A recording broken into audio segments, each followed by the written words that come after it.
really just want people to sleep better. Yeah.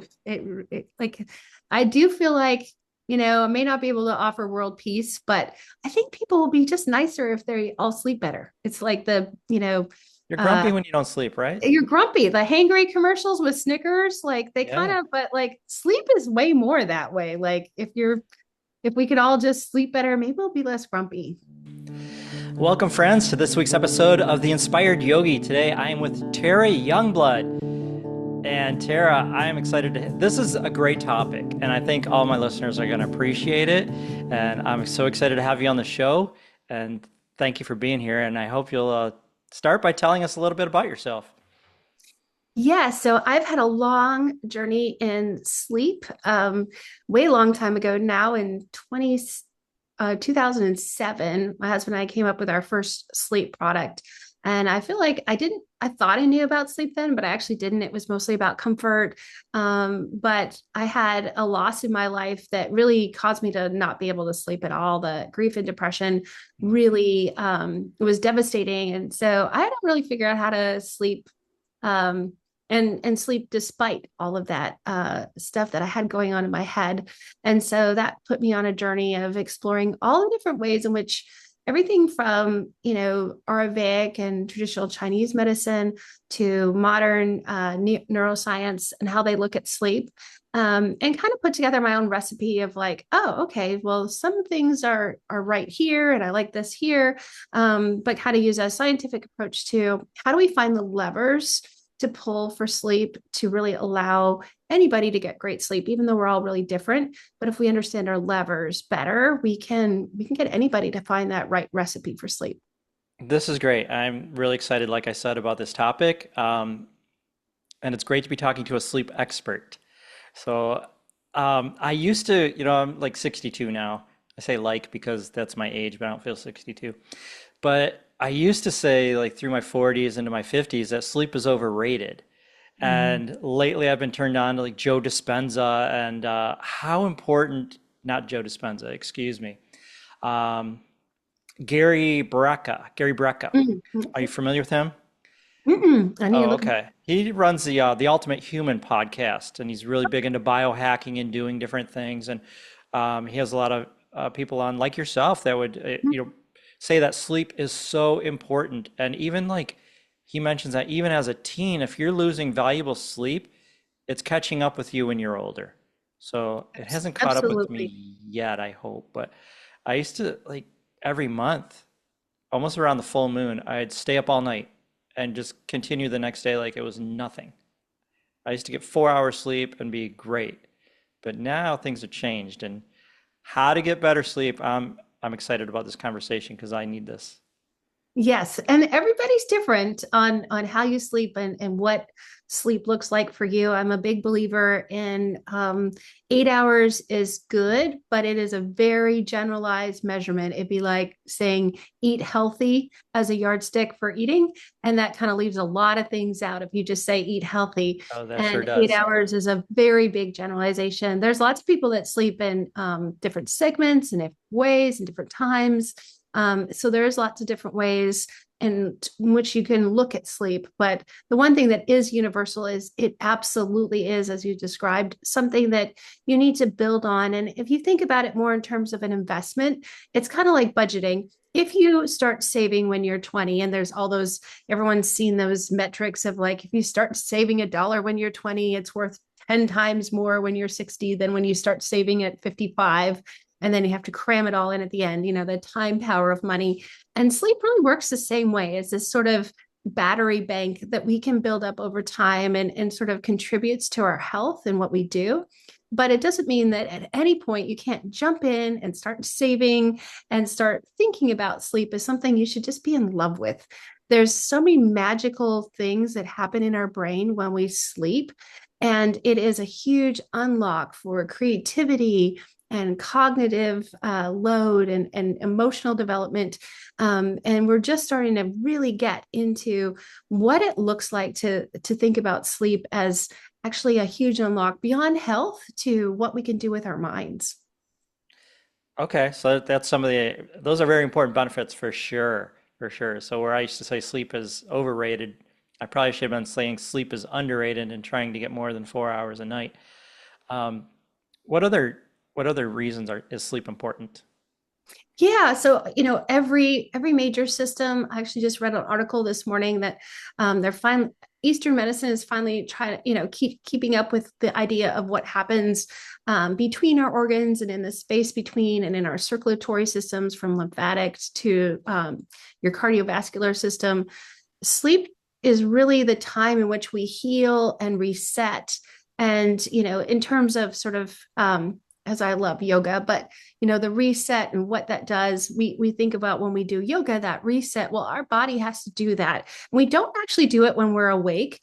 So even filing memories, everything sort of stacks up during the day. And then when we are asleep, we kind of go through our memories over the last 2 weeks. And that's what kind of gets determined, like, oh, that's important or that's not important. That's when we kind of do the deep clean. So deep sleep, we actually wash our brains. And that's not brainwashing in the terms of the slang version, but literally our spinal fluid comes up and it washes through our brain. That's our chance for that organ thing to get cleaned up, and the tau proteins that have been attributed to Alzheimer's and other cognitive dementia loss all get cleaned out. And so if we're not getting deep sleep, which is arguably harder to get as we get older, that's not giving our brain a chance to clean itself up. So every single system, all the way down to the cellular level, your mitochondria, all need this time to recover. Well, that's a very good reason to get sleep. And since you mentioned yoga, and I think you're talking about like savasana at the end where we go into deep relaxation. Mm-hmm. If you practice savasana or practice Yoga Nidra, which is a very Mm-hmm. deep relaxation technique, or if you go deep into meditation, does that kind of make up for sleep? Does it substitute for sleep, or do you still need those 8 hours roughly? It actually, I'm so glad you brought it up. It's probably Yoga Nidra in particular is one of the favorite things I will tell people to do when they can't sleep. So when, like you have something really important the next day and you set your alarm, but then you lay there in bed and you can't get yourself to stop that mind spinning. It's an amazing tool to do that. It will totally, like you said, that deep relaxation. It's very powerful, and studies have shown that it is equivalent to some of that deep sleep time. Nothing totally replaces sleep, but it is probably the closest thing that you can do that will get you there. And I think the power of it really becomes more like a cognitive behavioral therapy triangle of like, well, if I'm relaxing this much and it's pretty close to sleep, it reduces that stress component that is then keeping you awake. Certainly that scenario that I talked about where you're like stressing about, I have to get sleep, I got to go to sleep. It can help release that because then you're focused on the relaxation, you're focused on just what you're going to gain from that yoga experience. And by letting go of that pressure of sleep, of what I'm doing or not doing, in essence, most people will, in that time that they're doing that meditation, let go of that stress relationship with sleep and then actually fall asleep. Especially if they're doing it at night, or if they wake up in the middle of the night, or they wake up too early. Those are all great times to use that because of exactly that. Sleep becomes, when it becomes a stressor, like anything else, we start to have a different relationship with it. And it makes it much harder to just get sleep. If you think about babies don't really stress about sleep. Toddlers sometimes fight it, but if we just kind of relax more like a baby does and just says, well, I'm not missing out on anything, I'm just going to relax into it. When we do that, we actually have better sleep, and it's just better for that sleep relationship. Yeah, yeah. And I'm one of those people that, not as much anymore, but more as I was a little younger, like there's only so many hours in the day. So if I minimize my sleep, I can get more done and be more productive. What are your thoughts on that? Yeah, so actually, when you think about back to like how memories work and how cognitive load works, there's actually, you can Google it. There's great images of Thomas Edison. It was probably one of the most prolific ones just because of the timing of photography. But other famous people have used it over the year for creativity and that problem solving. Well, I'll just sleep on it. turns out is really something that actually happens. And so the first part of sleep, the first 5 minutes, is called hypergogic, right like before your muscles relax. If you've ever nodded off on a plane and you kind of almost wake yourself up in that jolt, that is your first 5 minutes. In that first 5 minutes, your brain actually disconnects from all of the laws of physics. So this is your moment. The last 5 minutes, the first 5 minutes, you can fly like Superman.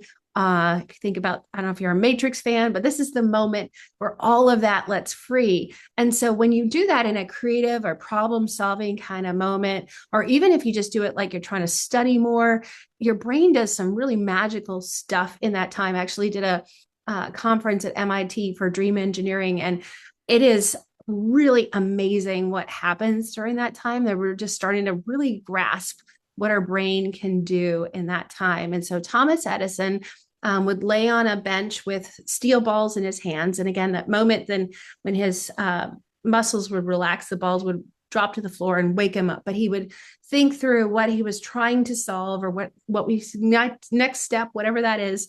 And when he did that, then he would wake up and get this amazing restart. And it's back to, like, if we think about the relationship with sleep in terms of this is something our brain needs, and what it can do for us, it changes that relationship pretty significantly, because then it's not something we're missing out on. It's a way to kind of optimize ourselves and get more out of the day, more out of that problem solving, more out of that next thing. And the more part is what really unlocks the magic of what we can do in that sleep time. Okay. So my mind's going like, oh, okay, I only need 5 minutes. Well, there's a lot of things that happen after that, but from a Yeah. problem solving, that is what you can use for that. There's Yeah. actually different types of sleep, like even lucid dreaming and other things that you can be much more fully asleep and are utilizing it differently as well. But your body needs it. Now, I used to practice lucid dreaming in my 20s. I'm glad you brought that up because I kind of forgot about it. And lucid dreaming, for those that don't know, is you're actually, you could probably describe it better, but you're kind of conscious through your sleep and you can make decisions in your sleep, correct? Mhm. Mhm. Okay. Yeah. It's kind of like, being able to steer your dreams. And so, one of the ways, it actually is really interestingly tied to our ways to process trauma. And so, lucid dreaming most often naturally happens in children that have had trauma, and then later in life, they can, continue to do the lucid dreaming. You can also train yourself to do that, and part of that is recognizing when you're in a dream, and then actually kind of creating this relationship with, when I think about this, then I'm going to be sort of awake, and you can navigate it. I use lucid dreaming oftentimes, like if I'm going to give a talk or things like that, I can actually practice it in my lucid dreaming state and be able to sort of work through that. And again, I'm sleeping and my body's recovering, but I'm able to kind of create my own world to work through what I need to work through. So it can be, again, another powerful tool. And again, if you're working through something traumatic or you're highly stressed out, that is a great environment to pressure test. And you can try out all of those conversations. Let's say you have a difficult conversation, you're like, oh, I really need to talk to that person about this. Lucid dreaming is a great way to kind of work through that. And therapists are now, that's how they're using some of those hallucinogens and those sort of therapeutic methods, by giving you drugs to really mimic lucid dreaming and what your brain can do during sleep in order to process that trauma. Interesting. Now, there's some nights where I go to sleep or at least think I'm going to sleep or try to go to sleep, and I lay there and I feel like I'm conscious all night, but then in the morning, I'm fully rested. Do you think that's Yeah, and you're not lucid you're sleep not without alone. Yeah, dreaming? it's a little bit more like lucid dreaming. The thing about sleep is your brain waves when you are in REM sleep in particular look a lot like being awake. And a lot of people, describe that, but if they're hooked up to like a full sleep lab and we're measuring that, which we have sort of like, what is that phenomenon? Most of the time, they're actually going in and out of sleep and they're just not aware of it. You're probably not getting as much deep sleep, but you're probably still moving and oscillating between that light and REM sleep, and probably doing that pretty frequently. And so it feels like you're awake and you're measuring things. But if there was someone laying next to you, most of the time that person would say, no, I think you were out for this or this. And you're like, no, I really felt like I was awake the whole time. Your body really can survive longer without food than it can without sleep. you'll go into full hallucinations, and it gets pretty ugly if you don't sleep at all. It's equivalent of you get drunk and then more drunk, and your brain really looks very similar as you would imagine if you were fully drunk. That is what lack of sleep more than 24 to 48 hours, suddenly you're really it's not a pretty picture. Yeah, that's why they use it as a torture technique. And to break people down, yeah. Yeah, yep. Um, so I want to ask you about, techniques for getting into sleep, but I just want to share one that I just developed when I was a teenager. When I'd have a lot of thoughts running through my brain when I go to sleep at night, I'd imagine a chalkboard, and that every thought I had, I was writing on the chalkboard. So then, as soon as I start to have a thought, I take my eraser and erase it, so that those thoughts couldn't go on because I was erasing them as soon as they were popping into my brain. The next thing I know, I'm asleep. But, Hmm. but I'm sure Yeah, the counting sheep thing is really about a repetitive task, and it's about working through that. And you're actually doing two things when with the exercise you described. One is going through that list, and it is really helpful. Some people may even physically write it down or keep a notebook next to their bed, and like literally like, I don't want to think about it anymore, I wrote it down. I don't want to think about it anymore, I wrote it down. So whether you do it physically or whether you just do it in your head, it really doesn't matter. That's really helpful. And what it does when you make lists, you actually get a dopamine and serotonin. So what you're actually doing is you're actually forcing your brain to release those chemicals. And when those chemicals kind of come into play, they are going to help, with the melatonin pairing to do that. Really, that's what melatonin is doing. It's releasing lots of those chemicals. So you're just amplifying that thing to help you go to sleep. now, I'm a registered nurse. I've worked in the hospital, and a lot of times we'd give patients at night melatonin. Can you talk to me more about melatonin and what that is, and or talk to us about it, and how it can be used as a night aid? Yeah, yeah. So the sleep mechanism, when we think about how do we sleep and why do we sleep, and that whole evolutionary piece of like what happens, our sleep actually doesn't look that different than a little marine worm. So if you think about that little marine worm floating in the ocean that doesn't even have this prefrontal cortex stuff that can get in our way, like those lists, their mechanism for sleep really looks pretty similar. And it's really temperature, light, environment, highly focused on that. And so when you think about melatonin, it's really important to know that that is triggered as a result of the environment most of the time. And it is a natural thing that happens. So about a half hour before you're supposed to go to sleep. And there is some clock timing in that. So it's not just about environment, but that is where the environment can play a role in shifting that when you're traveling or other things. But this is, and people may have heard of chronotype or there being a night owl or a morning person when you go to sleep. And that's also that timing part that takes place in that melatonin equation. But if you think about as the day goes on, if you're going to sleep in the evening, and you generally go to sleep in the evening, let's say about 9 or 10 o'clock, you're going to find yourself getting drowsy. And that's usually because melatonin is coming out, and it's coming out for two reasons. And we're all a spectrum. So you kind of talked about the number of hours of sleep. What triggers it for you may not be as strong as someone else. So for some people, I am super sensitive to temperature as a part of my trigger. Some people it may be light. Some people may be both. But in general, that environment that you are in, that's why nighttime walks, spending time outside where the temperature is dropping and you're getting those dusk hours, because sunlight does not seem the same, even though our eyes are like with the lights on or whatever. If you can dim them, your brain is saying, "Oh, it's getting dark out. It's time to go." And then there's actually something called a sleep switch. It was found by Clifford Sapir out of Harvard way back in 2003. And what happens when you flip that switch is you actually get that release of melatonin. And what happens with melatonin is then it's going to signal to your body to release all the other chemicals and start that sort of shutdown process. So when you take melatonin, you are actually you're trying to replace that process. So that's why it can be helpful for jet lag, or if you've gotten thrown off, like in a hospital or other scenarios where it is really tricky to get yourself to sleep.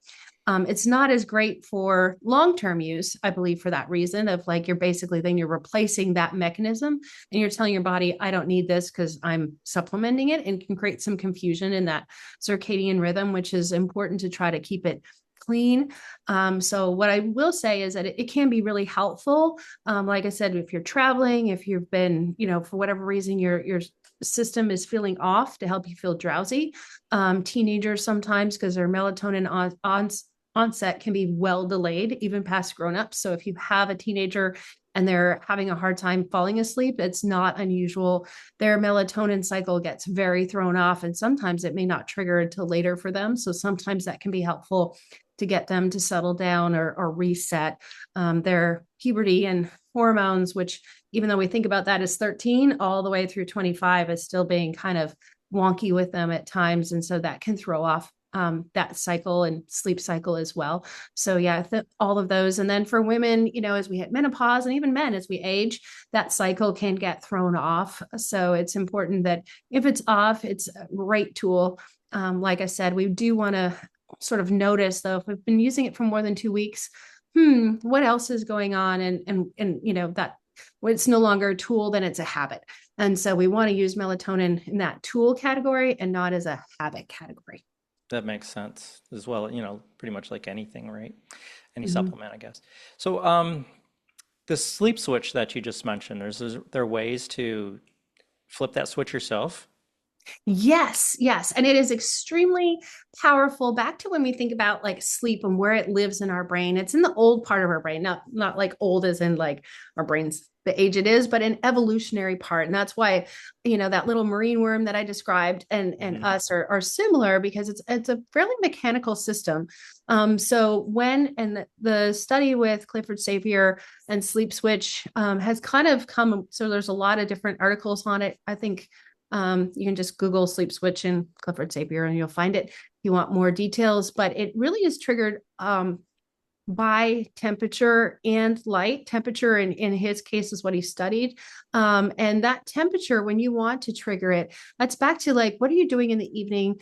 The earth, which we evolved to sleep mostly outside. It's really only in the last, you think of the last few 100 years that we started to be more inside. But even then, it would still cool off at night. The fireplace would go out. We didn't have this sort of central heating and central air conditioning where we live in something that is really the same temperature year round, all the time. It doesn't change significantly, but the environment would. Even in really hot climates, it still gets cooler at night. There's a measurable part of our body, and that's what's really triggering that sleep switch. There was a great study out of UCLA where they studied hunter gatherers. And same thing, they found that it wasn't necessarily they went to sleep the moment it got dark out. Our ancestors hung out by the fire. They didn't necessarily go to sleep the moment it was dark, per se. That definitely helps and contributes. And like I said, some people are way more sensitive to it than others. But it is really important to know we hung out by the fire. We had some social time still, but when it got cold, we went to sleep. And that cold is a way to reset it. And if you are really struggling with circadian rhythm disruption, one of the best ways is actually cold therapy, cold plunges. Tim Ferriss spent a lot of time in, because of his Lyme disease, trying to reset. Terry Walls with her MS. Again, there's certain conditions that really throw off your circadian rhythm, your ability to sleep.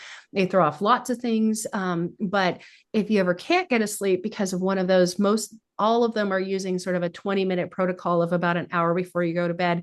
They're using an ice plunge, cold plunge for really freeze themselves. When they do that, their body resets in a completely different way. And they're able to go to sleep. Not 2 minutes before you go to bed. You really need like an hour because you're so oxygenated, and it does lots of other great things for you. I'm a really big fan of cold therapy, but that cold relationship, turning that reset on, that is very powerful to do. I'm so glad you brought that up. My wife is traveling to Italy, she's leaving tomorrow actually, and she's been a lot of times when she travels, she gets ill, so she's been a little bit stressed about making sure she gets good sleep to keep her immune system built, strong. And she was talking about how, there's studies out there that say 65 degrees is the best temperature for sleep, but we live in southern Florida, where it's, like today is probably going to be a heat index of 96, I'm guessing. It's pretty warm. Um, so I don't think we need to go all the way down to 65. I know some people probably do. But I'll also get in the pool right before sleep because it cools off Mhm, at night, and I'll just mhm. let it lower my body. Even if the pool's warm, I'll just let it lower my body temperature for a while, and then it just makes it so much easier to sleep. Yeah, as long as you're below 98, you're really, you're doing Mhm. that. And I think the room thing is really complicated. Part of what we've done with our modern mattresses really complicates that temperature. I'm a huge advocate of sort of much more natural materials. I do have a line of mattresses, and it really is to get memory foam out of the mattress equation. Mm. It feels really great to lay on, and everyone thinks, oh, this memory foam. But what happens is it actually heats you up. And foam, we use it for insulation, if you think about it in terms of like we're insulating our body. And so some of the biggest problem with cooling off is if you set your room that cool, but then you climb into this foam bed that is basically going to absorb your heat, and 45 minutes is the max for most of your foams. It's going to start reflecting that back at you. And when it reflects it back at you, you've basically created a little oven if you have covers on. So you're just baking in there. There's no way you're dropping, and your body really wants 2 degrees core body temperature to facilitate deep sleep. So that's a lot. Like, and we think 2 degrees doesn't sound a lot, but that's your core. And if you're running 2 degrees fever, that feels really crappy. And the same is basically then you're 2 degrees too hot at night, and those foam beds are really not doing that. And if we're spending the money on our air conditioning, that makes it really complicated, because then we're still climbing into that warm, insulated. Your oven still heats up if your house is 65 degrees. You can still get your oven hot, Yeah. and you can still get your bed hot. So that is, I have a huge soapbox on what we're all putting in our beds and bedrooms and why, but that is, really think about that in terms of not just that air conditioning part, because that's expensive to do. Yeah. And it actually may not deliver what you want it to if you haven't sort of paired it with what you sleep on, and what you sleep on does matter.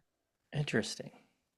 Okay, I never thought about that with the mattress and it heating you up and creating an insulation barrier instead of cooling. What should we be sleeping on?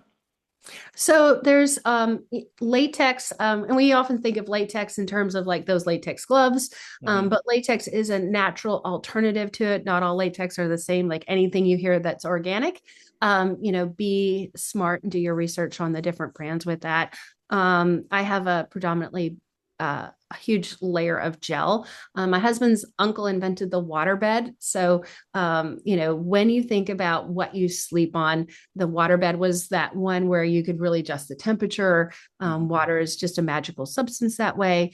So we've done a predominantly gel one, but those are, think of those natural materials. If you have endless resources, they have wools and all sorts of other, natural products, and that can get pricey, and I get it.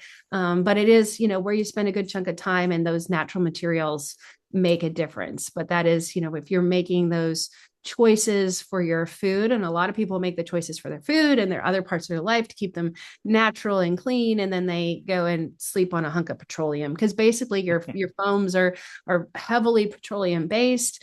And they heat you up at night. So think about what you sleep on as much as you sleep. Think about what you eat, because those are definitely aligned. And try to balance that. Everything is expensive these days. I get it, Oh, but for sure. it's like try to figure those things out. Yeah, yeah. Talk to us about pillows. I recently switched over to a little camping pillow, and immediately have gotten better sleep just from going to a small. I've thought about this for a long time that I want a small pillow because this big pillow, like my head sinking into it. And what are your Yeah. thoughts on pillows? So pillows are a very similar thing. And the hardest part about pillows is because how we grew up, the memories we have really influence our sleep. So, back to like we sort of trained ourselves on sleep pretty early, and then it's kind of all over the place from there. But the pillows and what it feels like, and I think that's why memory foam is really popular. It feels squishy and soft, and we like that idea. But pillows, again, think about what materials go into your pillow. Think about where it stacks. Different people sleep in different ways. If you're a stomach sleeper, you don't need much of a pillow at all, and it may be very very small. And again, you're putting off a lot of heat. Is so if you're mattress isn't something you can work on, the pillow may be something to really think about. Like, how do I get my pillow cooler? How do I make sure I can let the heat ventilate? Everyone, it all comes out the top of your head if you're covered. So, cooling pillows.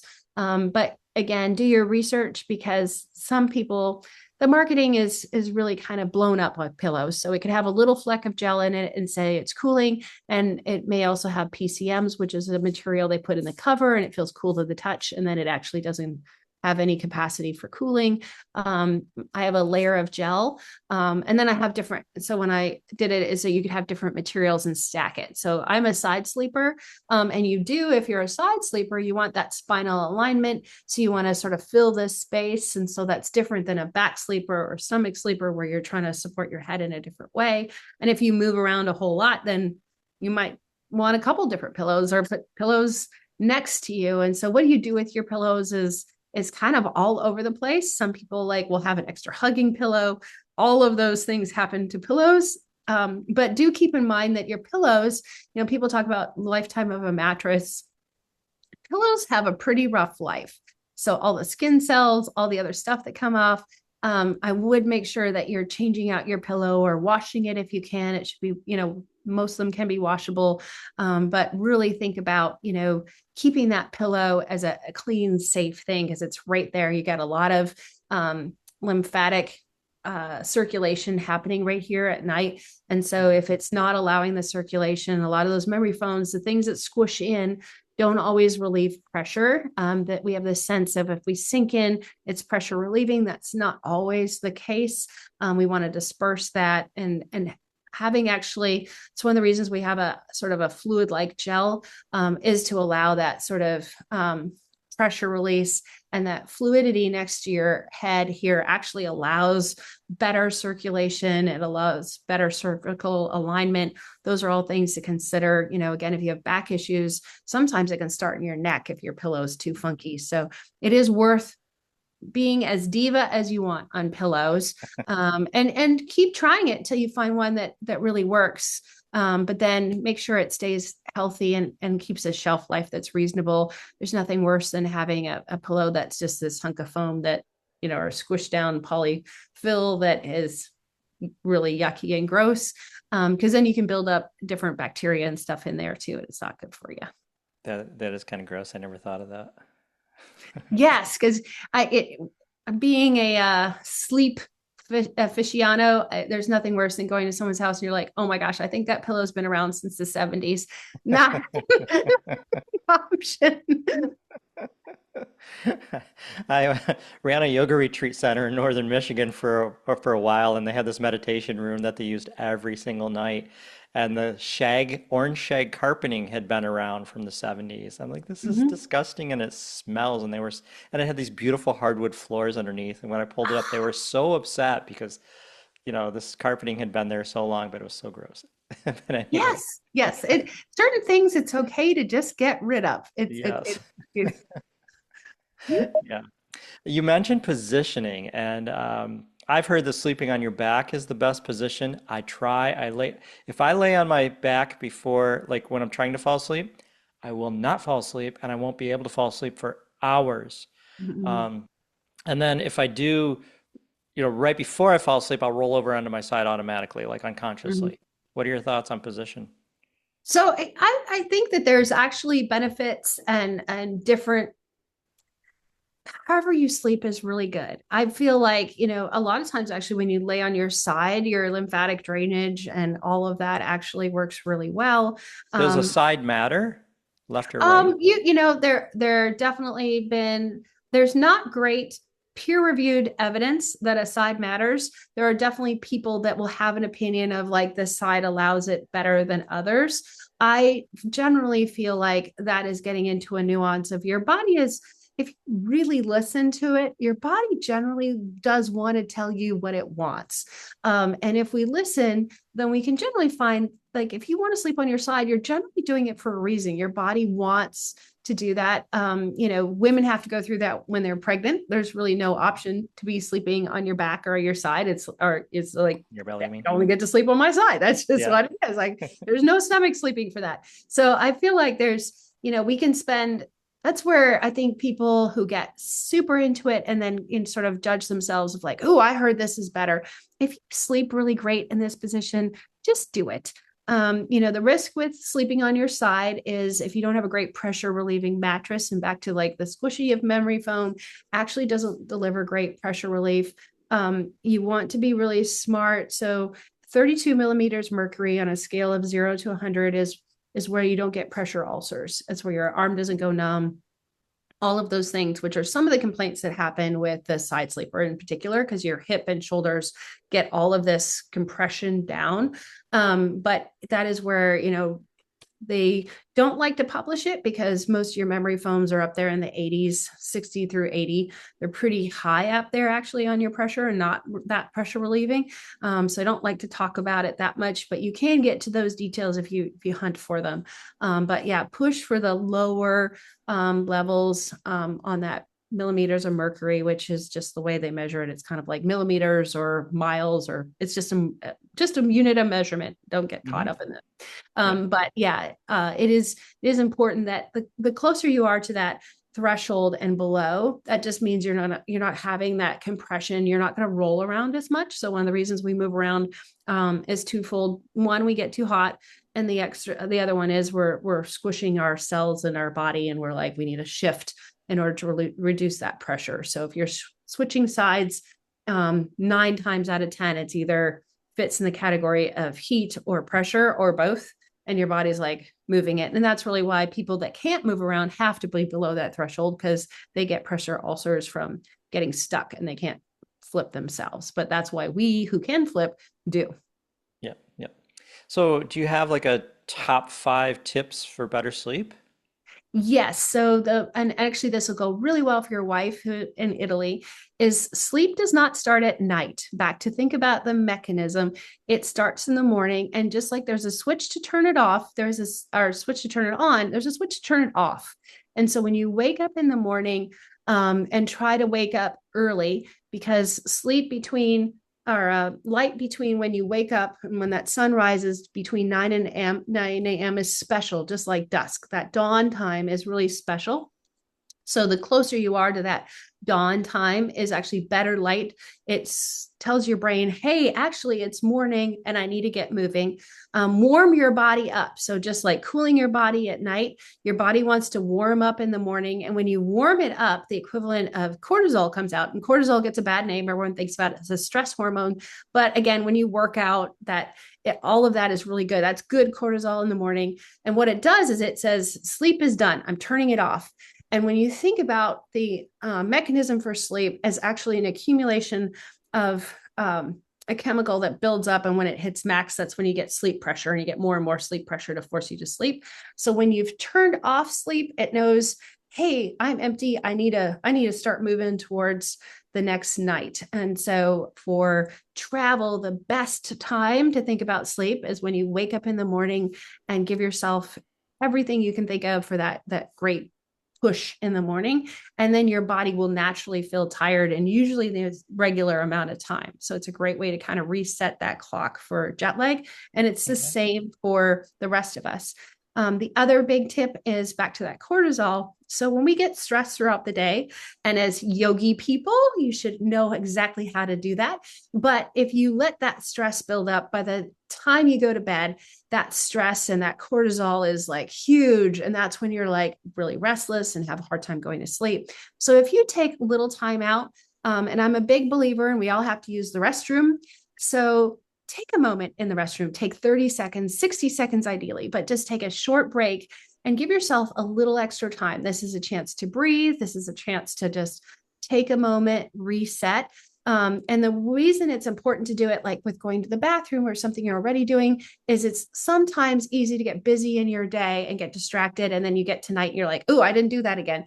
We all have to stop to use the bathroom because our bodies force us to do it. And so because we've been forced to stop our day in order to service our bodies, it's a good trigger moment to say, well, did I reset my inner self as well? And if I sort of reset it, so we go to the restroom, our bladders are empty, and we can move on with our day. We want to do the same for those cortisol, for that stress. We want to reset it, dump it when we can, and then we have less throughout the day. And it really 30 seconds to 60 seconds of breathing or relaxation throughout the day will actually pull the cortisol out of our bloodstream and give us a great reset. So not super complicated. The other things to keep in mind are the behaviors. And we all know for us what that is. Some people actually aren't affected by caffeine. My husband can have a huge pot of coffee and go to bed. If that's you, don't have caffeine being part of it. But if it is, and all of us that are very sensitive to caffeine know it. So stop your caffeine, after lunchtime. Don't, have a pot of coffee at night if that's for you. That's where some of that personalization needs to come in. Because if I say, well, don't drink caffeine, you're like, well, that doesn't apply to me. And then you throw it all away. But it is important to know what behaviors do throw you off. And if it's working out late at night, if it's eating a heavy meal, if it's drinking alcohol, the biggest problem with that is it does relax you, but then it increases your metabolism to burn through it. And so it makes you even hotter. And as we talked about, getting cooler, that is the biggest problem with alcohol, is it actually heats you up, and it's really hard to get rid of that. And as much fun as it is, it really does hurt our sleep. Cannabis and a lot of those other things are very similar, where it may downregulate you, but actually throws off your circadian rhythm cycle over time. So keep in mind that any of those tools that help us fall asleep are exactly that. They can be short-lived, but we all need to know what are the behaviors that hurt us and what are the behaviors that help us. And I encourage you to be your own scientist in what that is. And experiment. Is a walk before night really good for you? I generally say I have not found too many people that a walk, hour before they go to bed as part of that wind down is destructive, but find out what that is for you that is helpful, and create your own little bedtime routine, just like your parents did when you were little, and do the same thing as much as possible. Because then when you do travel, you do the same thing, and your body sleep loves habits. So wherever you are in the world, if you can do those habits and train yourself to love that process then tells your brain, in addition to all the other environmental triggers, like, hey, I should be releasing melatonin. They're doing the thing. They're doing this. And this means that it's time to go to bed. Okay. And what are your thoughts on screen time before bed? Similar to the caffeine thing, Okay. screen time is really about blue light. And the other thing that happens with screen time is not all screen time's the same. So unfortunately, that doom scrolling feeds your dopamine receptors, and it really Yeah. throws that off. Hmm. And it's similar to, like, the Netflix thing of like 6 episodes later, then it triggers you to like, oh, maybe you should turn them off. Whatever that is, that's really the biggest of those combined really create this screen time problem. If you're listening to a book, maybe a healthy way to do that. If you're, or music to wind down, there's ways in which you can use your phone for healthy ways. But in most of the time, old-fashioned reading, old-fashioned, write out your notes, gratitude is a huge way to combat that stress. So, what are those activities? And again, each of us knows what that is. We don't always treat ourselves the way we're supposed to, but in general, if we had to really think about it, we were like, yeah, that actually helps me wind down better. And if you're honest with yourself about what helps you wind down, most of the time it doesn't include a phone. Okay, makes sense. What is it about the blue light, though, in particular? So the blue light really mimics that sun at noon, and Okay. it fools your brain into thinking it is not dusk. So whenever we can dim that, and I worked with a lot of different professional athletes. The Cincinnati Reds, for example, they have a baseball game really late at night, and then they're all pumped up, and they're like, "Ah, all I want to do is game. I want to do this," and they're just came off a late night game, and so for them, we had to immediately put on blue light blocking glasses and really try to backtrack over what are all the bad habits they're going to do. 25-year-olds Hmm. are notorious for bad habits because they feel indestructible. And so, and the other thing we did is, because they're traveling, you can train your brain about sleep just like any other athletic experience. And smell is extremely powerful to put your brain in the right mindset. So actually, they used a lot of lavender spray when they traveled. So their pillow always smelled the same. Back to what goes bad about a pillow is it starts to smell like home, but if it smells too yucky, then it actually ruins it. So lavender spray or some of those, not all of those are the same. Again, really high quality smell. You train yourself to that smell as time to go to sleep. That also helps you sleep. So sound, light, everything in that environment that is going to trigger your senses. You can train that part but blue light is in that category of it's hard to get past it if you're highly sensitive to it. It'd be like drinking caffeine before bed for someone that's sensitive to it. If you're not, it's hard to imagine why blue light is going to be so terrible, but it really is for someone that's sensitive to it. It's like downing a, I don't know, a Monster energy drink and then thinking, why can't I go to sleep? Yeah. Light's interesting because, well, somewhere when I was probably in my late 30s, I closed my eyes to go to sleep one night, and I swear somebody turned down all the lights in the room. It was like super bright when I closed my eyes instead of being dark, which it always was before. And Mm-hmm. after that, it was always I close my eyes and it's super bright. I don't know what that is. I was doing some intense yoga Kriya practices at the time. Um, but when I started working nights as a nurse and I had to sleep during the day, my wife's buying all these dark, room darkening shades and all this stuff. And I'm like, I don't need that. I can't tell the difference, and Mm-hmm. I could sleep with the sun directly on my eyes and didn't Yeah, matter. back to we're highly trainable beings. Our brains want what that regular part is. And again, any extreme experience, they put soldiers through it in boot camp. Like I said, they deprive them of sleep, they put them through all these things. And that rewiring really leaves you vulnerable to then, literally be redone. And so sleep in particular really allows our brain to be open to how to rewire. So, traumatic experiences, all those things, sleep is an amazing way. There's a new type of therapy called EMDR, which is basically it mimics rapid eye movement in sleep. And when you combine that with trauma therapy, it's amazing at resetting and removing that. So you think about like the elements of sleep that are really instrumental in being able to redo that. Your brain just got past this idea of light and it wasn't as critical for you as something else. Chances are it probably indexed in something else because it still needs to have it wants an external trigger for that sleep. So chances are you may be more susceptible to temperature or sound or smell or something else. Just like someone that goes blind hears better. That same type of thing generally applies. So if you cut one out, know that you may be then sort of shifting it in a direction. You want to be Yeah. conscious of what you're doing with that shift. I love your approach because it's very yogic in my mind because we're all so different. We're all so individual. And you can't just say this, this, and this. It's like if you tell somebody to eat a bunch of strawberries and they're allergic to strawberries, that's going to be a problem. So I Yeah. love your approach. It's, different for each person and it's finding out what's going to work for you. Mm-hmm. That totally makes sense.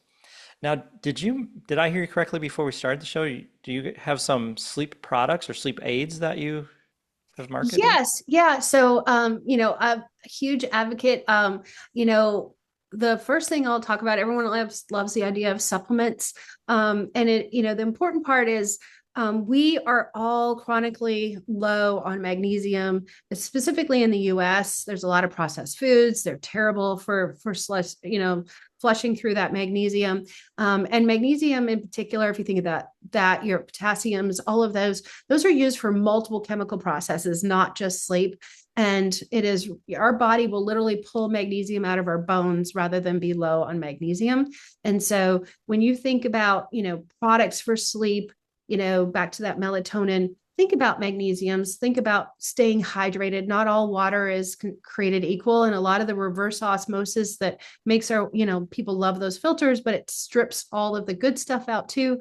So make sure that if you're using any of those kind of mechanisms, and I don't sell any of that, but it is really important to make sure that, back to those healthy habits, that your sort of Now, baseline is healthy.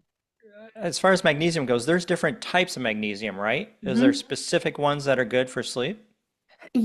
So yes and no. Back to the I'm a horrible person in endorsing any one thing generally for the reason that we're all so different. And so the bioavailability of magnesium that's going to work well for you, there are, a series of questions we can get into and kind of get to what that most likely is.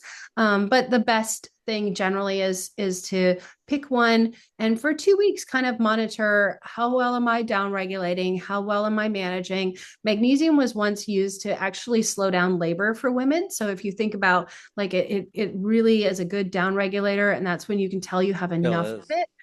So you shouldn't feel it like, like taking a headache pill where 20 minutes later it's supposed to go away. It's not that.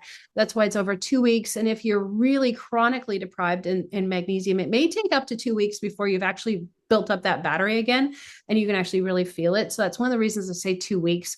You should actually just feel better. And it's really hard to quantify that, but you should feel calmer. Everything should be easier. Sleep should be easier. Your cognitive switches of how fast you can, move between decisions or thoughts, you should feel that start to relax and feel less stress and more like just, oh, it just flows better. Magnesium's a big part of that flow state. You can unlock that sort of better flow with being able to have more magnesium in your system. Okay. And Um, I've learned about like methylated vitamins compared to mhm. unmethylated. Are there like methylated magnesiums? And are you up on that? Can you talk about that? Yeah. So, I think that there's every time they come up with some new version, it generally improves the bioavailability, is what they're trying to do. And the methylated is going to generally help that. What will hurt your bioavailability with magnesium and a lot of your supplements is people like to have them in the morning with their coffee. And coffee is highly acidic. So what I will say is that nothing is going to get past downing your supplements with your coffee. That is most likely going to make them just pee out the bottom. That's So great information so right so there. if you're going to take your supplements, give it a half hour. Just give it like 30 minutes ideally, then have your coffee, or vice versa, but make sure it's got a good chunk of time so you're not just pouring that sort of acidic drink. And orange juice, most of the things we like to drink are highly acidic. We could have a whole episode on just the pH of our bodies. We tend towards highly acidic. If we can mellow that out, it's generally better for everything, but we want to do that. And I think that's more important than methylated versus not. And we can get into the nuances of that, but I bioavailability is really important in what you pair it with and what goes in. And magnesium is very sensitive to what that combination is, to get it into your bloodstream. Okay. And do you work with people like one-on-one or in groups for sleep therapy? Do you call it sleep Yeah, yeah. therapy? Yes, yes, yes. For sleep coaching, my website is youngbloodcoaching.com. And it is really focused on getting people off, even if you've been on Ambien. And I've been there. The doctors love to slide those drugs across and say, just sleep better. They're a class of drugs that are actually hallucinogens. So you're actually hallucinating that you're sleeping. You're not actually sleeping. Wow. And they can cause cancer over time. So again, a tool, but very Wait, I careful. thought the doctor's oath was do no harm. I know. A lot of them should be not allowed to keep their license for it. But sleep is the category where they really are never well trained in it. They don't actually do any time in Or nutrition. residency. Those two, they'll pass you off very quickly to someone else. It's crazy that they would just put those categories and say don't do anything in it. But yeah, even no matter what you're doing with your sleep, even in about 2 weeks, we can get most people better, sleeping regularly. Like I said, even if I've had people that have been on Ambien for 10, 15 years and within 2 weeks to a month, really start sleeping better. So sleep is something you need to fall in love with. And when you fall back in love with this, it's kind of like a good walk. It's like a good yoga thing where you leave it and you're like, wow, I'm so glad I made the time for this and I did it. Sleep should be that. It should be like, wow, I'm super person now. Whatever that is, sleep should do that. And so, yes, between the coaching and then I do have jellysleep.com is my mattress or pillow, and reach out, ask me questions. I love answering questions. I'm on all the social media, despite the fact that I don't love that, if I'm honest, but reach out. I've got great assistants that don't mind being on it. They pass me questions all the time. We get questions. And it's just Dr. Youngblood.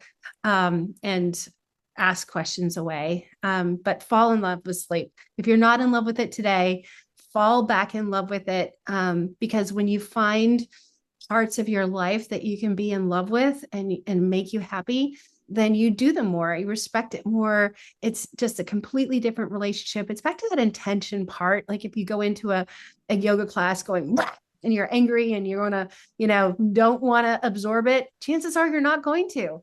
But if you go in and say, I'm going to be healed here and I'm going to feel better here, and I'm going to, with the intention that you're going to walk out a different person, then you do. And sleep really needs to be that same thing. If you walk in going, I'm going to feel better at the end of this, it's going to be a very different sleep than if you're fighting it the whole time. I love that. Fall in love with sleep. How perfect. All right. Well, hey, Tara, this was a wonderful conversation. I learned a lot. There's a lot I'm going to have to listen to again to unpack it, because there's definitely a lot of good tips that you gave out. So thank you so much for being on the show. I appreciate it. Yeah. Thanks for I having me. hope all our listeners sleep well tonight. Yes.